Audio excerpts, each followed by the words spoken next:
You ask Tiger to solve. This deals with linear equations with one unknown. The final result is x equals 15 over 2. Let's solve it step by step. Simplify the expression. Expand the parentheses. Simplify the arithmetic. Group all x terms on the left side of the equation.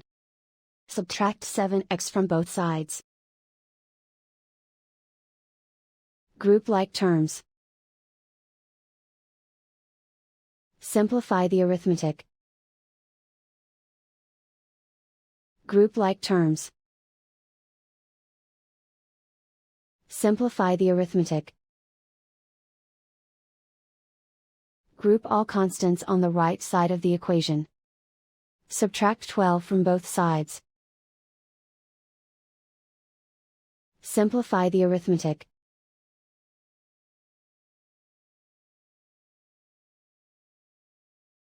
Isolate the x. Divide both sides by -4. Cancel out the negatives. Simplify the fraction. Cancel out the negatives. Find the greatest common factor of the numerator and denominator. Factor out and cancel the greatest common factor. And so the final result is x equals 15 over 2.